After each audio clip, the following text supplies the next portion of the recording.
Hey there, thanks for joining me. It's a pretty rainy night. You can probably hear the rain pitter-pattering on the roof, sitting in my shed. I thought I'd do a bit of a video today about sort of where I'm at with my collection, I guess.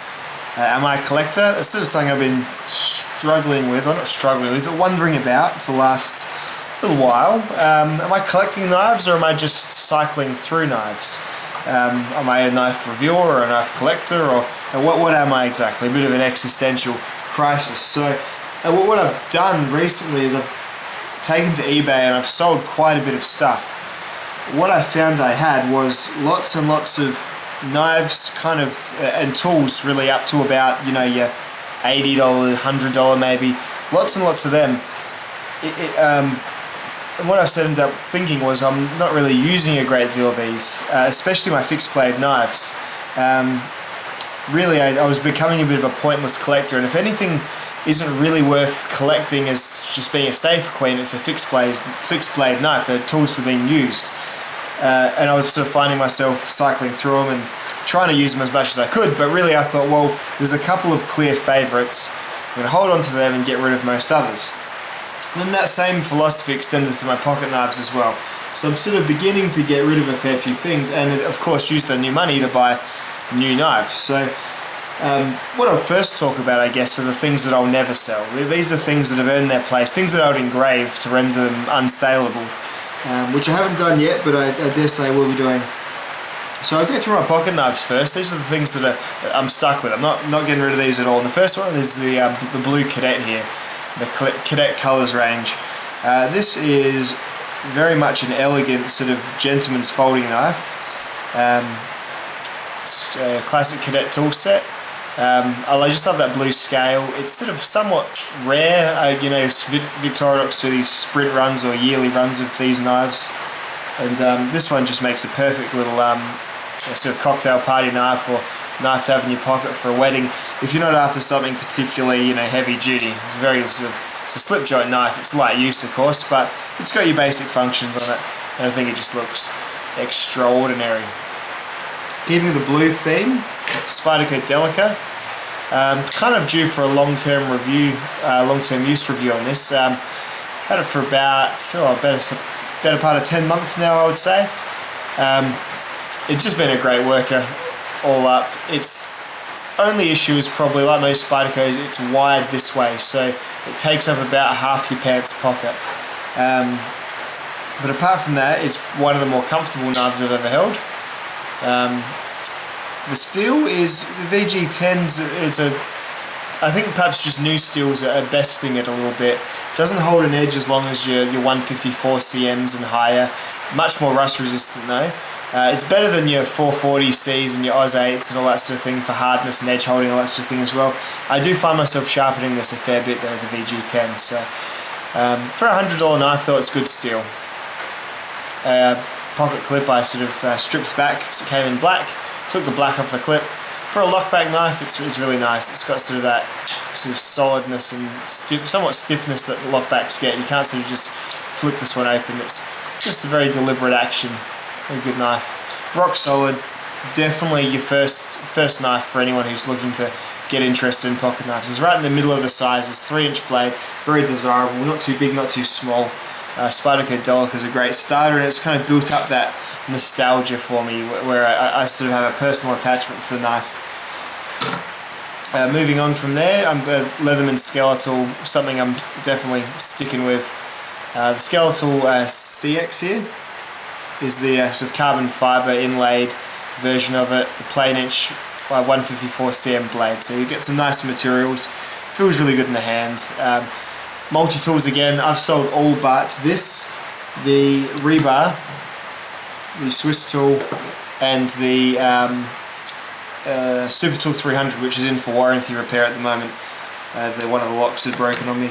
So I've sold all but these ones, and these will be the ones that I'm keeping. I've talked lots about this. I reference this pretty much most of the time when I'm talking about perfect, or as good as you can get for a full complement multi-tool. The Swiss tool here. This is the Swiss tool X version with the scissors and no serrated blades, so probably the better tool set I find. So these three multi-tools are the ones that aren't going anywhere, all for various reasons. Great house multi-tool, hang it on the wall. Great everyday carry tool. Great full-size multi-tool. Keep in your shed. Keep on your duty belt at work, whatever. Very, very good. Super Tool 300 comparable to this one. So those 3 multi-tools staying for good. Little Folkniven. I'm going to keep this around. I have got a competitor for my small locking knife super steel blade. Little favourite here. This is in the super gold powder steel. Have a Spyderco Dragonfly in ZDP 189 coming in. That's got about the same size blade. A little bit better grip on it. Less of a gentleman's knife, the Dragonfly. More of a pure everyday carry. Has a pocket clip and such. This much shorter handle, much more of sort of your formal occasion knife. It even looks rather formal itself. I've used this a hell of a lot, probably only sharpened it 3 times. The super gold powder steel is the real deal. Very, very good edge holding. The 420 jam on the outside keeps it sort of a bit more shock resistant, as well as keeping the rust away as well, because the super gold, super gold it is, yet powder steel, will rust a little tiny bit quicker than your standard 420 series of stainless. Very, very good little knife. I like it a lot. It's probably a bit on the small size. I'm going to see how I go with the Dragonfly. I'll feel like if I feel like I don't need this, I probably will try and sell it. But for now, though, it's staying around, and it'll take a few months of being obsolete. That's what I'm looking for. My knives to get obsolete, really. And if this one becomes obsolete, I'll sell it. I'm not looking on building up the toolbox full of knives anymore, like the little pocket box. I probably always have about 10 or 20 or so, but I was getting to having 40 knives, and it was just getting a bit silly. I sold the Spyderco Squeak. You probably remember me reviewing that. I just found it a little bit too similar, just in flavour in general, to the Delica. I think the steel was almost identical. I was finding myself, it just was needing a bit sharpening from time to time. I wanted a bit of a nicer knife. So as I said, my philosophy is get rid of the sort of mid-price stuff, get fewer, more generally pricier, but generally high quality, rarer steel knives. But opposite to that, of course, is the good old Victorinox Explorer. This is staying. It's probably got the best everyday carry tool set for a Victorinox pocket knife. Doesn't have a saw, doesn't have pliers, anything like that. Doesn't have a file. Just has all the tools that you'd use every day. Love the 3D Phillips. I think off it goes. like the magnifying glass for a bit of a strange little addition, but it's cool. A bit of a good conversation piece. Also good for magnifying things. Great little set of tools there. Pretty much has all the good Victorinox Spartan and Tinker tools with a couple of extras. Good stuff. Gerber Strong Arm. This is onto the fixed blades now. The Gerber Strong Arm. These are going back to my favourite 3 knives. Gerber Strong Arm, the LT Wright Genesis, and the Mora. No, sorry, not the Mora, the Folkniven are all staying.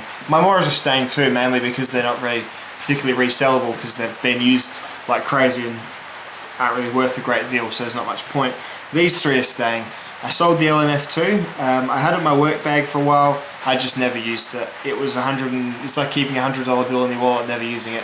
That's how I've sort of started to see things a little bit. I'm not strapped lately, but it's not particularly. I'm not seeing the value in things as much anymore. I'm trying to just scale back and just go to use. So what I've got here is 3 really good mid-sized knives. Just a nice rotation. If I'm going on just more of your standard trip, Strong Arm or the F1, of course, probably my favourite fixed blade knife. Do great. If I'm doing something, going a bit more of a bushcraft adventure, I'll bring this LT Wright Genesis in A2 steel and an axe. I mean, an axe I usually take with me everywhere I go. If I'm just looking to bring one blade, another blade that I've sort of made mine and therefore vastly reduced my ability to resell, is my Ontario Spec Plus SP5. It's not quite a machete, it is a very, very thick knife. There's a 1/4 inch thick knife there. I've stripped the coating, I forced patina on it with some vinegar, so it's got that sort of murky steel effect, but since I did it, not a single spot of rust, all patina. That's not rust there, that's like, you can sort of see, just vinegar stainy kind of. I think it looks, it looks cool, it looks industrial, it looks, well used. And I've used this a fair bit. It stayed really sharp too. I'm glad they made it out of 1095, not the softer spring steel. A couple of people have asked me if I'd get the BK9 if I was doing it all again. I probably would. The flat grind, the clip point, kind of makes it less capable for doing really big knife, hard abuse than this one, than the BK9 would be.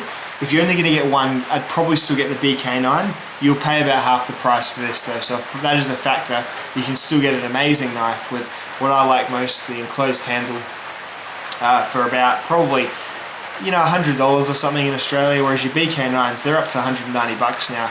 And your RTAC 2s and that sort of thing, you pay about 190 for anything else, even though they're made of the same materials as this one. So Ontario really does win on price still. You can get marine rated bowies if you want something without the more delicate tip. You can get them for about 100 bucks from Urban Conquest, places like that. So keeping the Spec Plus, regardless of my, you know, somewhat buyer's remorse a little bit, but not really, because it's still a great user, great garden tool. It is definitely staying. So that's kind of the lay of the land lately with my knife collection. Yeah, what have I got in the future? Well, Cold Steel Recon Scout is on the way. I've got a the Spyderco Dragonfly EDP and my Spyderco Delica. Well, this video is somewhat of a send-off for it, really. This is going to be in the drawer for a while. My sort of my everyday carry folder. I've sort of upgraded a little bit to the Spyderco Paramilitary 2. I must switch that clip down there, but I can't find my mini Torx wrench. It's driving me crazy.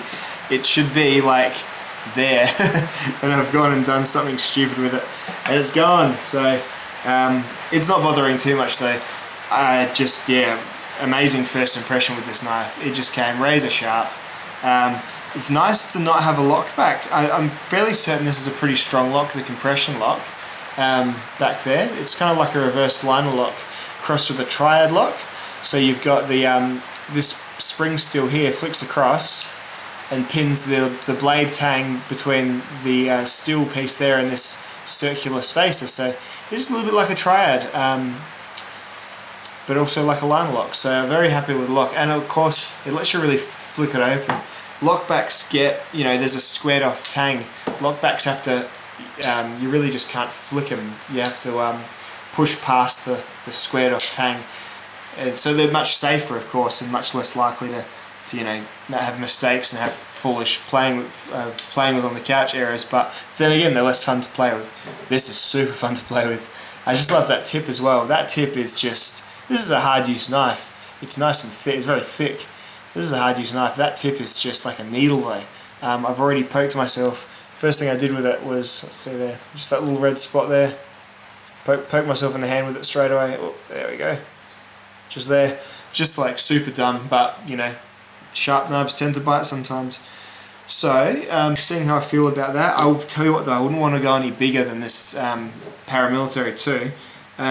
It doesn't seem that much bigger, like when you hold them next to each other, but then when you see them in the flesh, it is a lot bigger. It's just thicker, more solid. I don't know, it's crazy what a few millimeters really does. The blade's certainly a lot thicker, so it feels much more capable. But it still handles like a sort of a delicate use knife because you can choke up on that choil, so you can actually get more control over the blade than you can with the Delica, and you can do that with the Delica, but it's awkward. Whereas this, you can sort of really steer up close for your fine cuts, whereas the Delica is kind of just a more hold it one way type knife. So there you go.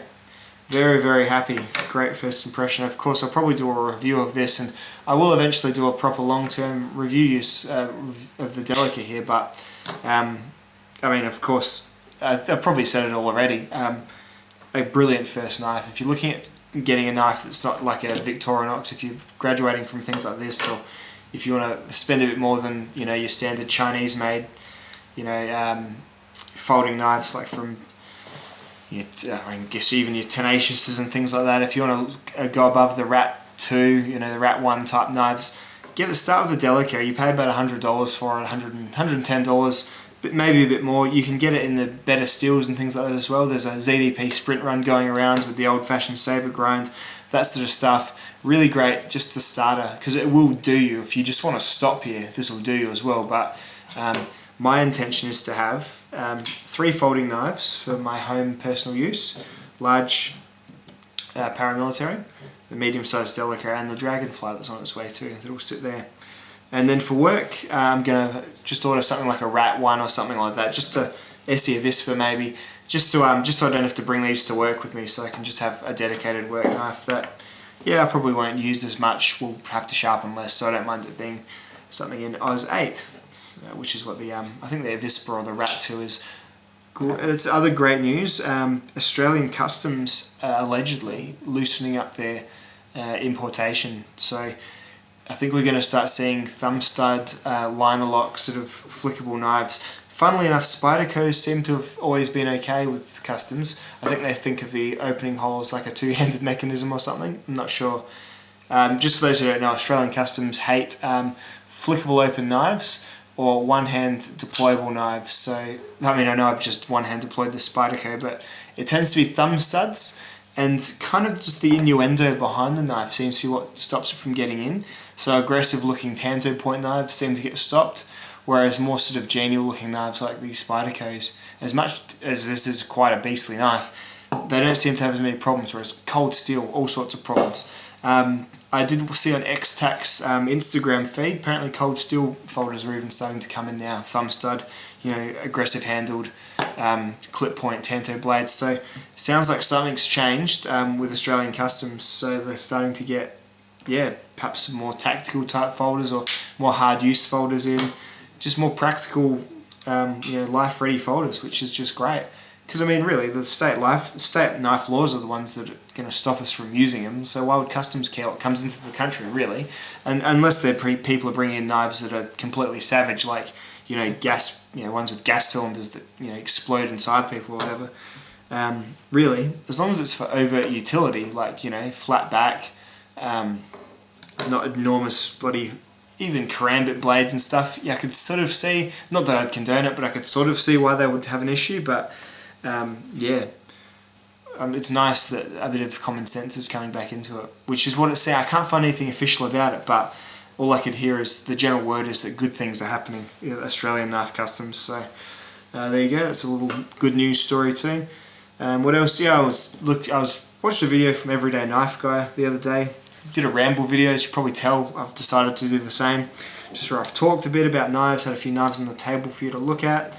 And yeah, just what was I feeling like talking about? Yeah, my favourite YouTube reviewers. That's another thing to talk about. As I mentioned in his comments, if you're not well schooled on your YouTube reviewers or YouTube knife channels, and you sort of just nut and fancy the big ones, nut and fancy Prepared Mind 101, of course, all very enjoyable channels. I'd suggest you look at It's a Wonderful Knife. Abe there, he hasn't made a video in way too long. Maybe if we'll get on his comments and annoy him to make more, he will. But he has a very nice meditative sort of good, frames the knife really well, uses a nice colourful background, not a crappy workbench table. He does really good stuff. People talk about the Apostle P. He's good. He does a really soothing voice. Very heavy-handed with the. I think he starts off with Bible verses. He's quite churchy, which I don't really get much of, to be honest. So I've never really had that. And it's funny, that really seems to. I think because these circles of knife collecting and self-reliance are very much tied in with, I guess, the American, just that type of, I'd say right wing, but maybe not, kind of like your Bible Belt stuff. I really don't want to be offensive here because I'm not, but it's true. Like these communities very much tie in with sort of your more religious, more sort of gun-friendly, survivalist kind of thing. That all kind of seems to link, one thing links to another sort of thing.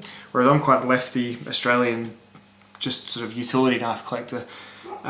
So I guess I'm probably on the other end of the spectrum, but that's interesting. So Apostle P kind of loses me a bit with his yeah, that sort of stuff. Not knocking him, geez. I mean, I probably believe all sorts of odd things as well that other people would find are odd. So, but yeah, that kind of loses me personally. But his video on Victorinox knives. He goes through all of Victorinox and how he sort of got into this big Victorinox addiction. One of the best knife videos going. He does amazing sharpening as well. His edges are just entertaining to look at. Cody from Wrangler Stars Benchmade 940, he has a video on that where he reconditions it. Very, very good channel there. I love Black Ale Outdoors. I think I've pimped them out a fair bit. They're more of the outdoorsy type. Living Survival, he's good. He has a new Living Survival 2 channel where he goes on adventures and uses the gear, which I would love to do myself. Once my kids are a bit older, I think I will. Who else? I like Everyday Knife Guy, of course. He is good. I'm just going to check my like most common. I like Dark Child. I like Jim Skelton. His crazy art knives and stuff. He does really cool because I just like watching knives that I'd never be able to afford. Dark Child, a little bit the same. Everyday Commentary. If you don't read Everyday Commentary, then you've probably not been in the knife community for too long. And Tony's YouTube channel is really good. It's just not many people seem to know about it or something. I don't know. Super Saiyan, British chap, is good. He does proper knife reviews. He hasn't got as many. I've seen some of his videos have hundreds of thousands of views, but it doesn't seem to be mirrored in subscribers. So, oh, there you go. And who else have we got? Aerocord USA, 555 Gear is good too. Alfie Aesthetics, awesome video channel.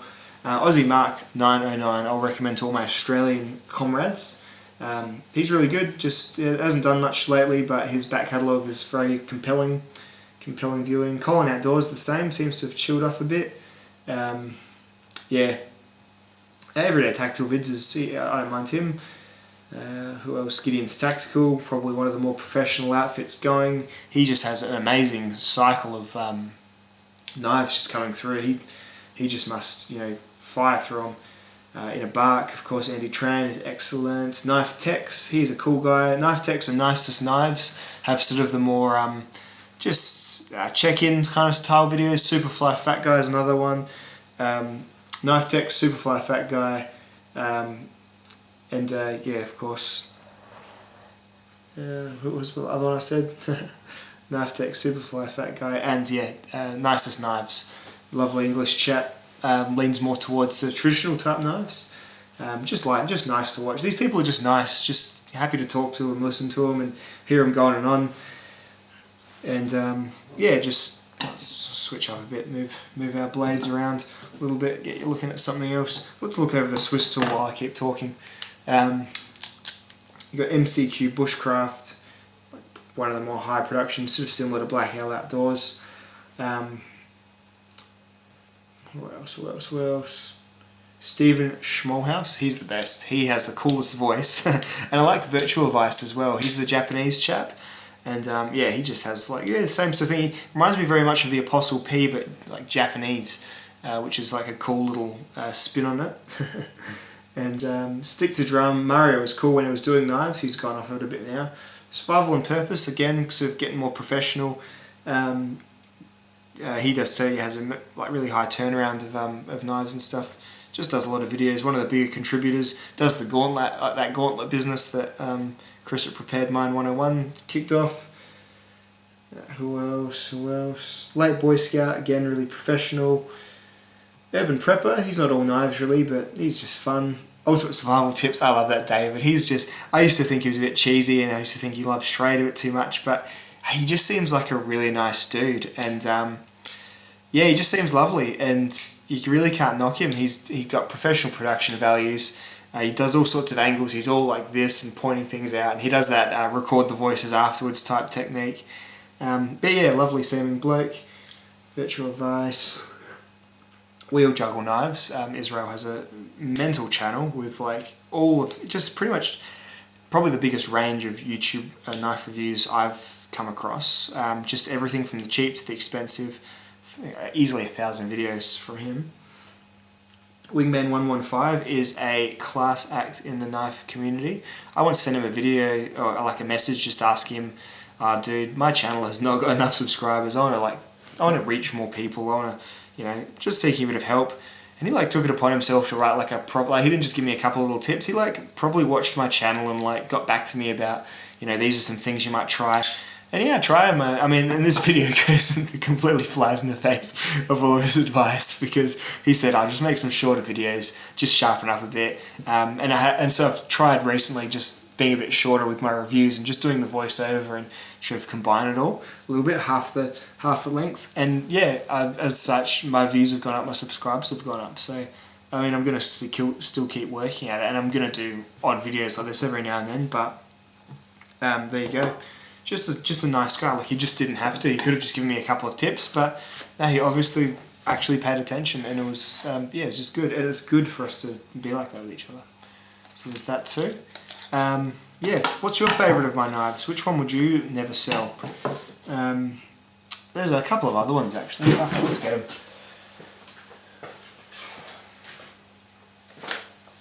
I think the SOG Tsunami, this is also the philosophy I'm kind of developing with my fixed blades. I want bushcraft, camp, so bushcraft knife, a general camp utility knife, and then I want a sort of somewhat of a medium-sized kind of possible combat, you know, not combat but defensive, but also just being able to span slightly longer logs while batoning. And then I want my big choppers. So I've kind of got that already, but I've ordered a cold steel Recon Scout because it fulfills a fourth category of knife that I've become interested in, and that is the mental giant, just awesome club knife. So yeah, that's why I've got the Recon Scout. I'd been looking at it for a while. I toyed around getting this SRK. I actually had one on order once and I cancelled it because I think something else came along. And I just kind of figured if it was going to happen, it would have happened. The Gerber Strong Arm, it's an inch shorter than the SRK, but it kind of does what the SRK does. It's got the saber grind. If you don't have either, you probably flip a coin between them, and I'd probably actually get the SRK because they're about the same price, and the steel is slightly better. But I think the Gerber Strong Arm does it. And as I said, I'm trying to be less of a collector and more of a user, and just refine the quality of my stuff rather than the quantity. The Tsunami is staying though. Like, I thought it might be a bit of a gimmick. I thought, oh, I'll try that crazy Tanto blade out. But I love it. And it's long and it's practical. It's got lots of straight edge here. Like, you can use all of that. You can use that in nice long cuts on your firewood. And it's AUS 8, so it's not brittle. It's like AUS 8 is one of the softer, so kind of similar to the Gerber's 420 HC actually.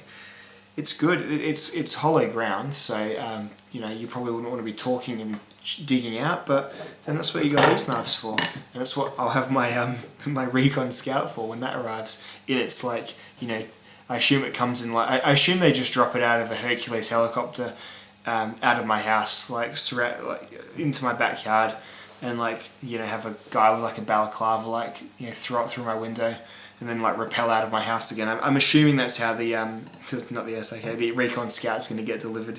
It just looks like an intense knife. I've just ordered the SK5 version, so there's that. So that's where I'm on fixed blades as well. So in general, that's just, yeah, that's kind of how I'm going. What have I talked about? Just, yeah, less knives, but more high quality knives. My favourite YouTube channels, just the general gear community in general. I think it's really good. I'd like to be in touch with more Australians, because just, yeah, just a lot of the American stuff kind of just, it's just like it's a different culture, I guess. It's a different world. It's it's sort of very much, yeah, tied in with yeah, survivalism and like the more intense stuff. And I'm not a particularly intense chap. Like, I like to have a few things ready, and like I like to think that I'm somewhat self-sufficient and I like to think I'd survive, you know, the first 3 days of The Walking Dead, you know. But it gets a bit too intense sometimes, so I'd love to know and branch out to more of like just the chilled out, casual type sorts as well. But then you can get some really good advice from the really intense guys as well. So I don't know, I think I like, who hits the nail on the head? I like Chris at Prepared Mind. He just seems to hit the nail on the head with the attitude towards it, like just a little bit. He's got that kind of droll, cool feel to him, where he kind of he doesn't get all hands on the heart, like nothing fancy. He seems like a lovely guy as well, but he gets really earnest, and I think it's this Australian way, like really earnest people. You kind of think, whoa, that guy is like high energy. He would be high energy to be around. I don't know. It's funny, but Chris at Prepared Mind just seems chilled, and Of course, the Black Owl guys are nice and chilled, and Abe, It's a Wonderful Knife's just a nice dude. I like when people can just be a little bit less, like, they don't have to live it as much. They can kind of just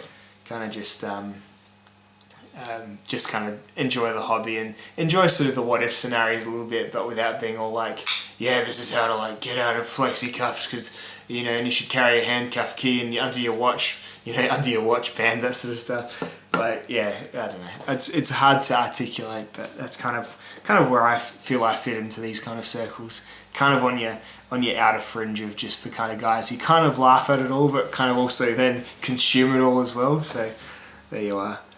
That's about all. That'll do us for now. I've probably topped fucking bloody half an hour of it. Sorry, I try not to swear too much, but again, cultural things, man. Hope you've enjoyed hearing me talk and seeing my knives and that sort of stuff, and I'll be back with some proper reviews really soon. I'll get some time on this paramilitary too. Tell you what, first impressions are super solid, but I'm going to have to work out where to put my hand when I flick it open, because the lock pinches you a bit, it does. So it's just a matter of how you deploy it. I think you just need to like move either higher up or lower down. So let's see, if I'm too low it's hard to flick. If I'm too high, there you go. Still got me a little bit. You know what, there is a method. I'm sure people manage to do it. Yeah, I think just a little bit of, just an air pocket around it. Anyway, that's one little thing, but everything else is just awesome, and I was just so happy to get this in the post today. It was just like the nicest thing ever to find. That'll do us. One other thing, I got a NATO strap from my Victorinox GMT. It's orange, cost me $20. The leather had gone all smelly, and I think it's because I put Obernoffs on it and it kind of just sealed in the stink. Stupid Pete, but there you go. That'll do us. Those who enjoy the rambling videos, I believe I have served you well and truly. So I'll see you in the next one, and it'll be much shorter, I promise. Thanks for sticking around. If you still listen to me talk, you must be one of my #1 fans. Peace out, friends.